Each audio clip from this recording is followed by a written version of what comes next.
Friends, இன்றைக்கி நான் என்ன பண்ண போகிறேன்னா, பைபிளில் இருக்க சங்கீதம் 91 வசனம் 16 வசனம் இருக்கு இல்லையா?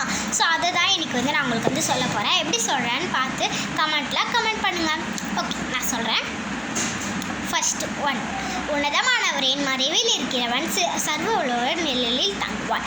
நான் கர்த்தரை நோக்கி, நீர் என் அடைக்கலம், என் கோட்டை, என் தேவன், நான் நம்பியிருக்கிறவர் என்று சொல்லுவேன். அவன் உன் வேடனுடைய கண்ணிற்கும் பாழாக்கும் கொள்ளநோய்க்கும் தப்புவிப்பார். அவர் தமது சிறகுகளாலே உன்னை மூடுவார். அவர் சட்டைகளும் கீழே அடைக்கலம் புகுவாய். அவர் சத்தியம் உனக்கு பரிசையும் கேடகமும் ஆகும். இருளில் உண்டாகும் பயங்கரத்திற்கும் பகலில் பாழாக்கும் அம்பிற்கும் இருளில் நடமாடும் கொள்ளை நோயிருக்கும் மத்தியானத்தில் பாழாக்கும் சங்காரத்துக்கும் விடாதிருப்பாய்.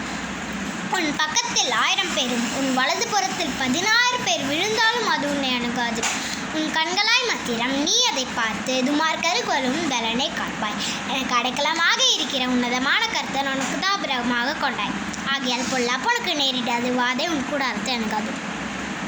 உன் வழிகள் எல்லாம் உன்னை காக்கும்படிக்கு உனக்காக தம்முடைய தூதர்களுக்கு கட்டளையிடுவார். அவர் தம் பாதம் கல்லில் இரடாதபடிக்கு அவர் தங்கள் கைகளில் ஏந்தி கொண்டு போவார்கள். சிங்கத்தின் மேலும் பாம்பில் மேலும் நீ நடந்து பாலசிங்கத்தையும் வலு சர்ப்பத்தையும் மிதித்து போவார். அவன் என்னிடத்தில் வாஞ்சையாய் இருக்கிறபடியால் அவனை விடுவிப்பேன். என் நாமத்தை அறிந்திருக்கிறபடியால் அவனை உயர்ந்த அடக்கத்திலே வைப்பேன். ஆபத்து காலத்தில் என்னை நோக்கி கூப்பிட்டு நான் உனக்கு மறு உத்தரவு அறிவிச்சேன். ஆபத்தில் நானே அவனோடு இருந்து தப்புவித்து விடுவித்து கனப்படுத்துவேன். நீடித்த நாட்களாய் திருப்தியாக்கி என் ரட்சிப்பேன் அவனுக்கு காண்பிப்பேன்.